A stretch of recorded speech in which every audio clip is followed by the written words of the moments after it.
안녕하십니까 KTV 시청자 여러분. 추석 명절은 잘 보내셨습니까?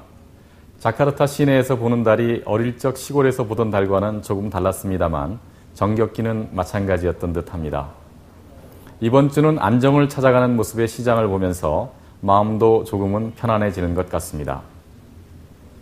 루피아 환율이 11,000대를 탈출하였습니다. 어제의 루피아 환율은 지난주 대비 달러당 503루피아가 빠진 1,847루피아로 마감이 되었습니다. 주중 11,300 수준에서 오르락내리락 하던 것이 미국의 양적 완화 축소 연기 소식이 알려진 후 큰 폭의 환율 하락, 즉 루피아화 강세의 모습을 보였습니다. 이에 따라 주식시장도 상승하는 모습을 보였습니다. 종합주가지수가 4,671로 마감돼서 전주 대비 7.21% 올랐습니다. 거래 금액을 보더라도 지난 화요일까지는 5조 6천 루피아에서 7조 루피아 정도의 규모였습니다만 지난 수요일과 목요일은 17조 루피아, 12조 루피아 규모로 크게 증가한 모습이었습니다. 10년물 국채금리도 8.04%로 전주 대비 0.6%가 내렸습니다. 전반적으로 시장이 빠른 속도로 회복되고 있는 모양새입니다. 첫 번째 소식입니다. 온 세계 사람들이 가장 관심 깊게 기다렸던 뉴스가 아닌가 싶습니다. 미국 연방준비제도 FRB는 지난 18일 현재 3차 양적 완화 정책을 변화 없이 유지키로 했습니다. 또한 제로에 가까운 초저금리도 2015년까지 이어가는 것으로 결정하였습니다. 이는 현재 월 850억 달러의 채권 매입 규모를 유지하겠다는 것입니다. 월 100억에서 150억 달러 정도로 축소할 것이라는 예상이 있었습니다만 아직은 고용 및 경기 상황 등을 고려할 때 시기상조라는 판단이었던 듯합니다. 하지만 10월 및 12월의 정례 회의에서는 어느 정도의 매입 규모 축소가 결정될 것이라고 예상되고 있습니다. 따라서 해외 투자 자금의 유출로 어려움을 겪어온 인도네시아 등 신흥국의 입장에서는 일단 한숨은 돌렸지만 마냥 안심을 할 수는 없는 것으로 보여지고 있습니다. 이렇듯 현재의 글로벌 경제는 각 나라 간의 관계가 밀접하게 연결되어 있습니다. 미국의 경제정책 변경 혹은 변경이 될 것이라는 예상만으로도 많은 신흥국들의 경제가 연달아 휘청대는 모습이 연출되고 있습니다. 최근의 상황이 2008년의 금융위기와 같은 결과로 이어지지는 않을 것이라는 예상이 우세하고 근본 FRB의 발표도 시장의 안정감을 찾아가는 모습을 보이게 한 것 같습니다. 부동산 구입과 관련한 은행 대출에 다소 변화가 있을 전망입니다. 인도네시아 중앙은행은 이달 말부터 부동산 담보대출에 대해 새로운 규제를 도입키로 했습니다. 아구스 비아이 총재는 국회에서 부동산 부문에서 동일인이 다수의 주택을 매입하는 모습을 주시하고 있다. 이를 제한하려고 한다라고 밝혔습니다. 우선 현재 시행되고 있는 규제 사항을 살펴보겠습니다. 작년 3월에 도입된 것인데요. 부동산 구입 시 30% 이상을 자기 자금으로 조달해야 한다는 규정이 있습니다. 그런데 이번에는 다수의 주택 구입에 다소간 제한을 두기 위해 추가 주택 구입은 이미 완공된 주택인 경우로 한정한다고 합니다. 즉, 분양을 받고 계약금만 치르면 중도금 및 잔금에 대하여 대출을 받는 한국의 중도금 대출, 잔금 대출 같은 금융 활용 수단을 사용할 수 없게 된다는 것입니다. 자기 자금으로 구입 자금을 충당하게 되면 세컨 주택 혹은 그 이상의 주택 구입을 꺼리게 될 것이고 그 결과로 투기적 수요를 억제하겠다는 취지의 조치인 것입니다. 그리고 향후에는 최초 주택 구입 시에도 자기 자금 납입 비율을 더욱 높일 가능성이 있다고 합니다. 은행 대출을 받아 집을 사는 것이 점점 더 어려워질 것 같습니다. 한편 지난 6월 말 현재 주택 구입 자금으로 취급된 대출 잔액이 249조 루피아로 1년 동안 16.5%가 증가하였습니다. BNI 또는 BCA와 같은 주요 은행들은 올해 모기지 부문 대출이 각각 30% 또는 20% 증가할 것으로 예상하고 있습니다.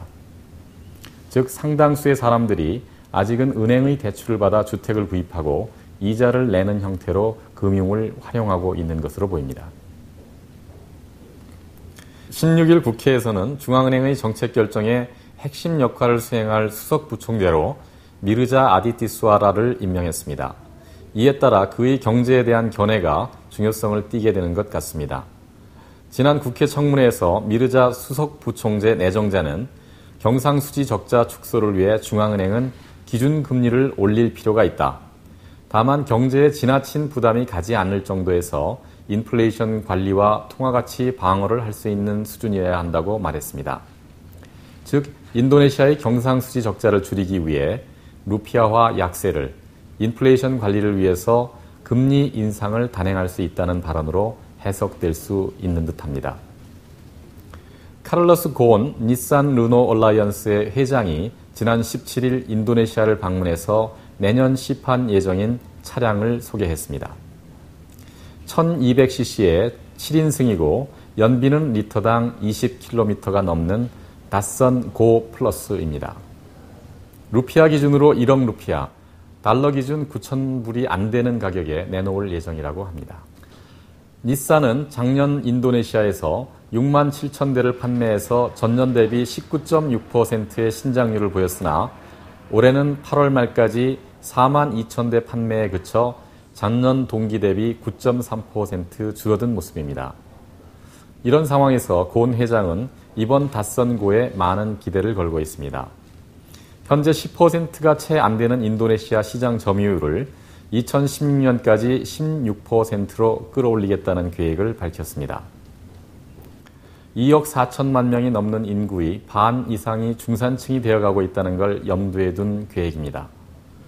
그 중에서도 주요 공략 대상은 오토바이 또는 중고차를 이용하다가 처음 새 차를 구매하려는 소비자들이라고 합니다. 앞으로 자카르타에서 운행하는 오토바이의 수가 감소할 가능성이 있어 보입니다.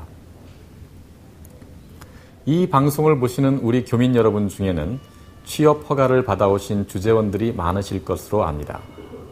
인도네시아 정부는 외국인 근로자들에 대한 취업 허가를 작년부터 줄여오고 있고 앞으로 더욱 제한을 가할 것이라고 밝혔습니다. 인도네시아 내 신규 외국인 근로자의 수는 2011년 7만 7,300명에서 2012년 7만 2,400명으로 6.3% 줄었습니다. 올해는 8월 말까지 4만 8천 명의 신규 취업 허가가 있었는데 국가별로 보면 중국이 1만 300명으로 전체 21.4%를 차지하고 그 뒤를 일본과 한국이 차지하고 있습니다. 인력이주부 레이나 우스만 사무총장은 인도네시아 국민의 취업 확대를 위한 것이라고 하면서 특히 고등교육을 받은 중간계층의 실업이 높은 수준이며 올해는 물론 향후 외국인의 신규 취업을 더욱 제한할 예정이라고 말했습니다. 한국타이어가 서부자바 북가시에 7번째 글로벌 생산시설을 준공했습니다. 지난 화요일인 9월 17일 새 공장에서 열린 준공식에는 수실로 반방 유도연호 대통령을 비롯하여 이명박 전 대통령이 참석을 하였습니다. 3억 5,300만 달러를 투입해 1단계를 완공했는데 연 600만 개의 타이어를 생산하게 된다고 합니다. 이로써 한국, 헝가리, 중국 등의 시설과 합하여 금년 말까지의 생산량은 9,380만 개에 달할 예정입니다. 이곳 자카르타에서 택시하면 블루버드를 떠올리실 겁니다. 블루버드가 최근 우호적으로 회복되는 시장 분위기를 감안하여 올해 안에 상장할 것으로 발표했습니다. 상장 규모는 미 달러 기준 6억 불 정도로 알려지고 있습니다. 이는 최대 식품회사 인도푸드가 지난 2010년 10월 6억 9,600만 불 규모로 상장을 한 이후 최대 규모입니다. 블루버드는 1972년 25대의 택시로 시작해서 현재는 2만 6천 대의 택시로 월 850만 명이 넘는 승객의 발이 되고 있습니다. 이 회사가 얼마에 상장하느냐 하는 것보다는 상장 규모를 통해서 시장 분위기를 가늠해 볼 수 있기에 한번 눈여겨볼 만하시리라 여겨집니다. 어려움에 처할수록 우리에겐 용기가 필요한 것 같습니다. 오늘은 도종환 시인의 시 한 편을 들려드리면서 마감을 할까 합니다. 제목 담쟁이, 작가 도종환. 저것은 벽, 어쩔 수 없는 벽이라고 우리가 느낄 때 그때 담쟁이는 말없이 그 벽을 오른다. 물 한 방울 없고 씨앗 한 톨 살아남을 수 없는 저것은 절망의 벽이라고 말할 때 담쟁이는 서두르지 않고 나아간다. 한 뼘이라도 꼭 여럿이 함께 손을 잡고 올라간다. 푸르게 절망을 다 덮을 때까지 바로 그 절망을 잡고 놓지 않는다. 저것은 넘을 수 없는 벽이라고 절망에 빠져 있을 때 담쟁이 잎 하나는 담쟁이 잎 수천 개를 이끌고 결국 그 벽을 넘는다. 여러분 어떠셨습니까? 넘을 수 없는 벽이라고 절망에 빠져 있을 때 결국 그 벽을 넘고야만 하는 담쟁이 잎 하나처럼 어려움의 파고를 넘는 한 주 되시기 바랍니다. 지금까지 시청해 주신 여러분 감사합니다.